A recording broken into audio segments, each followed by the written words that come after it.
Students, আজকে আমি তোমাদের জন্য নিয়ে চলে এসেছি ভ্রমণ শিক্ষার অঙ্গ নামে একটি নতুন প্রবন্ধ রচনা। কারণ আমাকে একজন কমেন্ট করে বলেছিল যে তার ভ্রমণ শিক্ষার অঙ্গ প্রবন্ধ রচনাটা দরকার। সেই জন্য আজকে ভ্রমণ শিক্ষার অঙ্গ প্রবন্ধ রচনাটা তোমাদেরকে লিখিয়ে দেওয়ার চেষ্টা করব। ভিডিও শুরু করার আগে যারা যারা আমার চ্যানেলটা সাবস্ক্রাইব করোনি তারা সাবস্ক্রাইব করে বেল নোটিফিকেশানটা অন করে দাও, যাতে আমি ভিডিও আপলোড করার সাথে সাথে তোমাদের কাছে নোটিফিকেশান চলে যায়। তো দেখো, আমরা এখানে প্রবন্ধ রচনা লিখছি।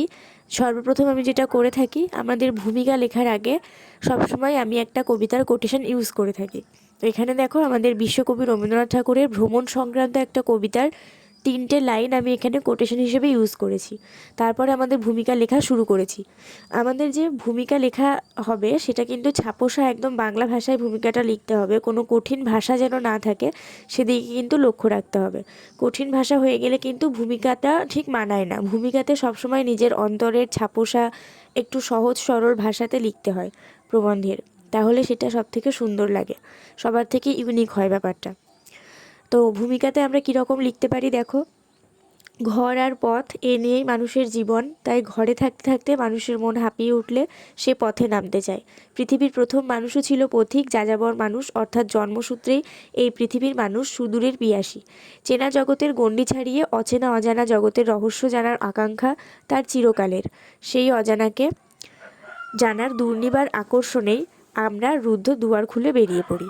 এই কথাগুলো আমাদেরকে ভূমিকার মধ্যে লিখতে হবে, যে মানুষ নিজের অজানাকে জানার দুর্নিবার আকর্ষণে কিন্তু ঘর থেকে বেরিয়ে ভ্রমণ করে থাকে। তো এখানে ভূমিকার মধ্যে আমরা আদিম মানুষ যে যাযাবর ছিল সেইগুলো আমরা এখানে উল্লেখ করে দেব, তাই না? তাহলে এখানে আমাদের এইভাবে ভূমিকাটা কমপ্লিট হয়ে যাবে। এখানে একটু কাটাকুটি হয়েছে, তার জন্য যেন অসুবিধা না হয় সেটা দেখবে। এখানে আমাদের ভূমিকা কমপ্লিট হলো। এবার আমাদের সেকেন্ড পয়েন্ট আমাদের আছে ভ্রমণের উদ্দেশ্য। ভ্রমণের উদ্দেশ্য পয়েন্টটাতে আমরা কি লিখতে পারি? আমরা প্রতিদিন যে সমস্ত কাজকর্ম করি, আমাদের জীবনটা তো একঘেয়ে হয়ে দাঁড়ায়, তাই সেই জন্য প্রতিদিন আমাদের একই কাজ করতে হয়, প্রতিদিন আমরা একইভাবে জীবনযাপন করি, কিন্তু ভ্রমণের মাধ্যমে কিন্তু আমাদের সেই প্রতিদিনের একঘেয়ে জীবনে একটু বৈচিত্র্য আসে। আমরা একটু আলাদাভাবে সময় কাটাতে পারি। বন্ধু বান্ধব আত্মীয় স্বজন যারাই আমাদের সঙ্গে ভ্রমণ করে তাদের সঙ্গে মেলামেশা করে আমরা আলাদাভাবে সময়টাকে উপভোগ করতে পারি। তাহলে এখানে আমরা কিভাবে বলতে পারি, প্রতিদিনের ব্যস্ত জীবনের মধ্যে বৈচিত্র্য সৃষ্টি করাই ভ্রমণের প্রধান উদ্দেশ্য। নতুন জায়গা দেখার, অজানাকে জানার, প্রকৃতির সৌন্দর্যকে উপভোগ করতে, ঐতিহাসিক ঘটনার প্রমাণ খুঁজতে আমরা ভ্রমণ করি দেশের এক প্রান্ত থেকে অন্য প্রান্তে। ঐতিহাসিক ঘটনার প্রমাণ খুঁজতে আমরা কেন ভ্রমণ করি? ধরো তুমি কোনো একটা ঐতিহাসিক জায়গার ব্যাপারে শুনছো যে সেইখানে একটা জিনিস আছে, সেটা যতক্ষণ না পর্যন্ত তুমি নিজে চাক্ষুষ করবে ততক্ষণ পর্যন্ত তুমি বিশ্বাস করতে পারবে না। তাহলে ঐতিহাসিক ঘটনার প্রমাণ খোঁজার জন্য কিন্তু আমাদেরকে ভ্রমণ করতে হয়। এখানে দেখো, কবি রবীন্দ্রনাথ ঠাকুরের কবিতার আমি আবার 2টো লাইন এখানে উল্লেখ করেছি। এইখানে এইভাবে যদি উল্লেখ করা হয় এই কোটেশনটা, তাহলে আমাদের এই পয়েন্টটা সবার থেকে ইউনিক হয়ে উঠবে। তারপরে দেখো, সবার লাস্টে আমরা এই পয়েন্টটাকে আমরা 3টে লাইন দিয়ে শেষ করব। লাস্ট 3টে লাইন দিয়ে শেষ করব। এখানে আমাদের এই 3টে লাইনে বলতে হবে যে যা কিছু আমাদের অজানা, যা কিছু আমাদের অগোচরে আছে, সেই সব কিছুকে জানতে, সেই সব কিছুকে গোচরীভূত করতেই আমাদের দেশ ভ্রমণ একান্ত প্রয়োজন। আর এই অজানাকে জানাটাই হচ্ছে আমাদের ভ্রমণের একমাত্র উদ্দেশ্য। এখানে আমাদের এই পয়েন্ট শেষ হবে। তারপরে আমাদের আমাদের থার্ড পয়েন্ট যেটা শুরু হবে, দেশ ভ্রমণের উপযোগিতা। দেশ ভ্রমণের উপযোগিতাতে আমরা কিভাবে আলোচনা করতে পারি? আমাদের ভ্রমণের মাধ্যমে আমাদের যে সত্তা বিকশিত হয় সেগুলো কিন্তু আমরা এখানে ডিটেলসে আলোচনা করতে পারি। আমাদের সমাজে 5 রকম মানুষের মানসিকতা, 5 রকম মানসিকতার মানুষ বসবাস করে আমাদের সমাজে। সেখানে 5 জন 5 রকম মন্তব্য করে, কিন্তু ভ্রমণের মাধ্যমে কি হয়, সেই 5 ধরনের মানসিকতার মানুষ এক জায়গায় হয় এবং তারা একসঙ্গে মেলামেশার সুযোগ পায়। তাদের মধ্যে যে পার্থক্য আছে, বৈচিত্র্য আছে, সেইগুলো তারা মেটাতে সহায়তা পায় অনেকটা। ভ্রমণের মাধ্যমে তারা নিজেদের মধ্যে ভাব বিনিময় করতে পারে, পারস্পরিক মেলামেশার সুঅভ্যাস গড়ে তুলতে পারে নিজেদের মধ্যে আলাপ পরিচয়ের মধ্য দিয়ে তাদের হৃদয় তৃপ্ত হয়, তাদের হৃদয়ের প্রসারতাটা বেড়ে ওঠে। এইভাবে আমরা এই পয়েন্টটাকে সাজিয়ে লিখব। আমাদের মানব জীবনে কিন্তু ভ্রমণ অনেকটাই বৈচিত্র্যের আস্বাদন নিয়ে আসে। আমাদের ঘরে থাকতে থাকতে আমাদের মন আসলে সংকীর্ণ হয়ে ওঠে। তো সেই সংকীর্ণতার প্রাচীর ভেঙে প্রীতির বন্ধনকে দৃঢ় করে দেশ ভ্রমণ আমাদের মনকে প্রসারিত করে। বেশিরভাগ ভ্রমণই কিন্তু নিজের হাতে নিজেকে চালনা করার যে স্বাবলম্বন শক্তিটা হয় আমাদের, সেটাকে বিকশিত করে। ভ্রমণ করলে নিজের কোথাও একটা মন্তব্য করার সামর্থ্য, নিজে কোথাও একটা কথা বলার সামর্থ্য, সেইগুলো কিন্তু আমাদের অন্তর থেকে আসে। আমরা একে অপরের সঙ্গে কীরকম কথা বলা উচিত, কিভাবে কোথাও ঘোরা উচিত, সেইগুলো কিন্তু আমাদের মাথায় নিজে নিজে থেকেই চলে আসে। তার মানে আমাদের স্বাবলম্বন যে শক্তিটা আছে, সেই স্বাবলম্বন শক্তিটা বিকশিত হয়। নিজের হাতে নিজেকে আমরা চালনা করতে শিখে যাই। আমাদের যে সাহস আছে, যে আত্মবিশ্বাস আছে, যে কনফিডেন্স আছে, সেটা কিন্তু আপনা আপনিই বাড়ে, যে না, আমরা সব কিছু পারবো। তো তারপরে আমাদের এছাড়াও আমরা যখন আমাদের দেশের মধ্যে ঘুরি, তখন দেশের বিভিন্ন ঐতিহাসিক স্থান দেখে স্বাধীনতা, যখন আমাদের স্বাধীনতা হয়েছিল, যে সমস্ত জায়গায় স্বাধীনতার জন্য আন্দোলন হয়েছিল, সেই সবগুলো স্থান দেখে কিন্তু আমাদের মধ্যে দেশাত্মবোধ গড়ে ওঠে। তারপরে আমাদের পয়েন্ট হচ্ছে ভ্রমণ একালে সেকালে। ভ্রমণ আজকালকার দিনে কেমন হয় আর আগেকার দিনে কেমন হতো, সেইগুলো আমরা এখানে আলোচনা করেছি।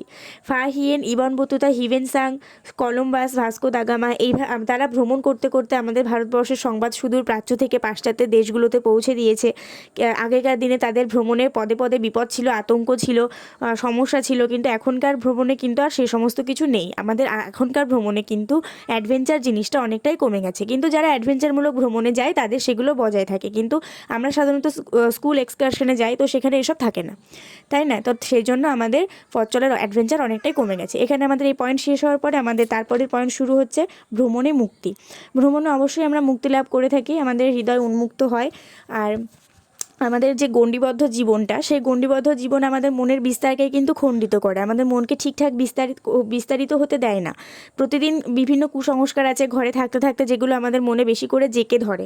কিন্তু ভ্রমণের মাধ্যমে কিন্তু সেই জীর্ণ লোকাচার, কূপমণ্ডূকতা থেকে আমাদের মনকে মুক্ত করা হয়। মানুষের যে সমস্ত সাংস্কৃতিক, মানসিক এই সমস্ত বিকাশ হতে পারে, সেইগুলোকে কিন্তু ভ্রমণ ত্বরান্বিত করে তোলে। সবার সঙ্গে মেশার ফলে সামাজিক বিকাশ ত্বরান্বিত হয়, মন উন্মুক্ত হয়, সেজন্য মানসিক বিকাশ হয়। আর সাংস্কৃতিক বিকাশ কি করে হয়? কোনো একটা সাংস্কৃতিক স্থানে ভ্রমণ করলে তুমি আমাদের দেশের সংস্কৃতি সম্পর্কে অবগত হতে পারবে। তো এইভাবে আমাদের সামাজিক, মানসিক, সাংস্কৃতিক বিকাশ ত্বরান্বিত হয়, মানুষকে মুক্তমনা করে তোলে হচ্ছে ভ্রমণ। এখানে আমাদের এই পয়েন্ট শেষ হবে। তারপরে পয়েন্ট হবে ভ্রমণ শিক্ষার অঙ্গ। যেহেতু আমাদের প্রবন্ধের নামই হচ্ছে ভ্রমণ শিক্ষার অঙ্গ, তাই আমাদের এই পয়েন্টটা একটু ভালো করে বিস্তারিতভাবে ডিটেলসে আলোচনা করতে হবে, আর এই পয়েন্টটা একটু বড় হবে। এখানে আমরা কীরকম আমরা এখানে আলোচনা করতে পারি? আমরা এখানে বলতে পারি যে ভ্রমণ শুধুমাত্র আমোদ প্রমোদের উপকরণ নয়, আমাদের ভ্রমণ কিন্তু শিক্ষার সঙ্গে এক গভীর আর অচ্ছেদ্য সম্পর্কযুক্ত। ভ্রমণ কিন্তু শিক্ষার এক বিশিষ্ট অঙ্গ। আমরা বই পড়ে যে সমস্ত জ্ঞান অর্জন করি, আমরা বই পড়ে কিন্তু সবসময় নানান ধরনের যে গাছপালা আছে, পশু পাখি আছে, সেগুলো কিন্তু আমরা জানতে পারি না। সেগুলো কিন্তু চাক্ষুষ করার মাধ্যমে, প্রত্যক্ষ করার মাধ্যমেই আমরা দেখি যে একটা গাছ কতটা সুন্দর হতে পারে, একটা পাহাড় পর্বত কতটা সুন্দর হতে পারে। বইতে আমরা হিমালয় পর্বতের নামটা পড়ে কিন্তু আমরা কল্পনা করতে পারি না যে হিমালয় পর্বত কতটা সুন্দর। হিমালয় পর্বতকে যখন আমরা চাক্ষুষ করি, যখন সামনাসামনি দেখি, তখনই জানতে পারি যে হিমালয় পর্বতের সৌন্দর্য ঠিক কতটা। এইভাবে শিক্ষাকে সজীব ও আনন্দের সামগ্রী করে তোলে আমাদের ভ্রমণ। আমরা বই পড়ে বনভূমিকে চিনতে পারি না, অন্তহীন সমুদ্রের বিশালতা চিনতে পারি না, সেই সবগুলো কিন্তু ভ্রমণ আমাদেরকে শেখায়, যে এই ভ্রমণ আমাদেরকে দেখায় যে প্রকৃতি কত সুন্দর হতে পারে। তারপর আমরা কি বলতে পারি? যেহেতু ভ্রমণ শিক্ষার অবিচ্ছেদ্য অঙ্গ, সেই জন্য ভ্রমণকে কিন্তু শিক্ষার সঙ্গে একান্তভাবে যুক্ত করা প্রয়োজন।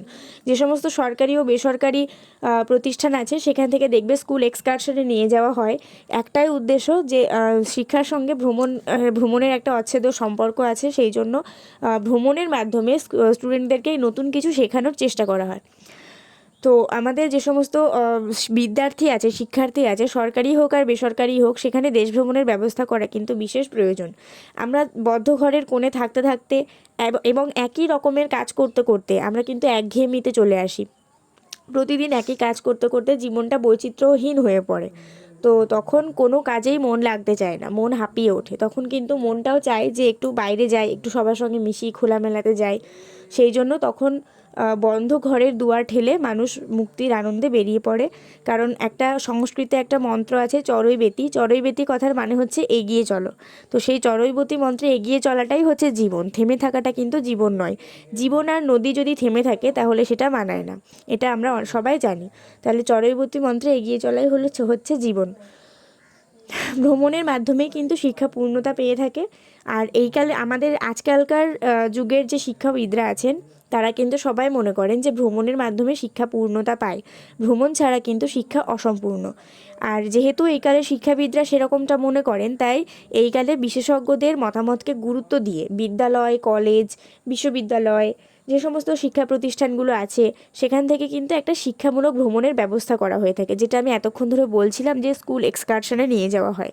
বিভিন্ন ঐতিহাসিক স্থানগুলোতে বা বিভিন্ন সাংস্কৃতিক স্থানগুলোতে স্কুল থেকে কিন্তু ঘুরতে নিয়ে যাওয়া হয়, বিশ্ববিদ্যালয় থেকে ঘুরতে নিয়ে যাওয়া হয়, কলেজ থেকে নিয়ে যাওয়া হয়। একটাই উদ্দেশ্য, স্টুডেন্টদেরকে সেই সমস্ত জায়গা সম্পর্কে অবগত করা, আর সেখানকার জিনিসগুলো সম্পর্কে অবগত করা, আর নতুন কিছু একটা শেখানো।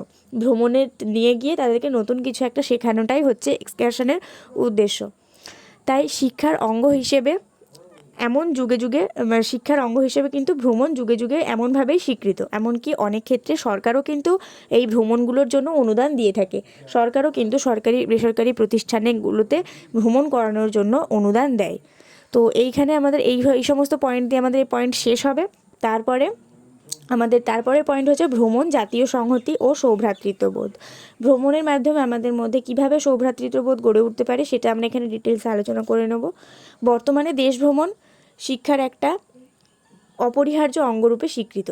ভ্রমণের মাধ্যমে দেশের ভৌগোলিক পরিচিতি, প্রাকৃতিক পরিবেশ ও সেখানকার নরনারীদের জীবনযাত্রার সঙ্গে প্রত্যক্ষভাবে আমরা পরিচিত হওয়ার সুযোগ পাই। তার ফলে কিন্তু আমাদের মনের প্রসারতা বাড়ে, তেমনই পারস্পরিক আদান প্রদানের একটা অখণ্ড সার্বভৌমতার মনোভাব সৃষ্টি হয়। এর ফলে আমরা যে একই ভূখণ্ডের অধিবাসী, পরস্পর যে আমরা ভাই ভাই, এই সংস্কৃতি বোধেরও জন্ম হয়। প্রকৃত ভ্রমণ সৌভ্রাতৃত্ববোধেরই জন্ম দেয়। আর স্বামী বিবেকানন্দের বাণী থেকেও সেটা জানা যায়। স্বামী বিবেকানন্দ যখন আমেরিকা শিকাগো ভ্রমণ করতে গিয়েছিলেন তখন কিন্তু তিনি সেখানে আমাদের ভারতবর্ষের কথা বলেছিলেন। তাহলে আমেরিকার শিকাগোতে গিয়ে আমাদের ভারতবর্ষের কথা বলেছিলেন বলেই তো সেখানে আমাদের ভারতের গৌরব প্রচারিত হয়েছিল।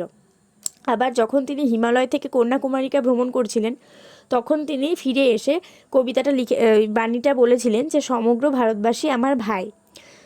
তখনই তিনি এই বাণীটা প্রচার করেছিলেন, কারণ তিনি সমস্ত অধিবাসীদেরকে দেখেছিলেন যে তাদের সাথে আমাদের অনেকটাই মিল আছে এবং আমরা সকলেই সৌভ্রাতৃত্ববোধে আবদ্ধ, আমরা সকলেই ভাই ভাই। আর আমাদের মধ্যে এই সংস্কৃতি বোধটার খুবই অভাব, আমরা সকলেই জাতপাত নিয়ে খুবই কনসার্ন দেখাই, কিন্তু আমাদের মধ্যে এটা একদমই উচিত নয়। আমাদের ভাই ভাই হয়ে থাকাটা উচিত এবং সৌভ্রাতৃত্ববোধ আমাদের মধ্যে বজায় রাখা উচিত। জাতি প্রজাতি নিয়ে কিন্তু আমাদেরকে মাথা ঘামানো উচিত নয়। তাই এই সমস্ত সংস্কৃতিবোধ, এই সমস্ত সৌভ্রাতৃত্ববোধেরও জন্ম দিয়ে থাকে ভ্রমণ। আর যেহেতু দেশ ভ্রমণ শিক্ষার একটি অপরিহার্য অঙ্গরূপে স্বীকৃত, সেই জন্য আমাদের যে ভৌগোলিক পরিচিতি, প্রাকৃতিক পরিবেশ, সেখানকার নরনারী, তাদের জীবনযাত্রা সম্পর্কে জানাটা কিন্তু আমাদের ভ্রমণের মাধ্যমেই হয়ে থাকে। তাই ভ্রমণ আমাদেরকে অনেক দিক থেকেই সাহায্য করে নিজেদের মধ্যে সৌভ্রাতৃত্ববোধ বজায় রাখতে। তারপরে আমাদের পয়েন্ট হবে অর্থনৈতিক দিক। অর্থনৈতিক দিকে পয়েন্টে আমরা ভ্রমণ কিভাবে আমাদের দেশের মূলধন আসতে সাহায্য করে সেগুলো আমরা আলোচনা করব। ভ্রমণ আমাদের অর্থাগমের পথকে উন্মুক্ত করে, শুধু দেশের মধ্যেই নয়, দেশের সীমানা অতিক্রম করে বিদেশের ভূমিতেও এখন পর্যটকদের অবধি গতি। বিদেশি পর্যটকরাও এদেশে ঘুরতে আসে, যার ফলে বৈদেশিক মুদ্রা অর্জিত হয়। পর্যটকদের ভিড় সামলাতে দর্শনীয়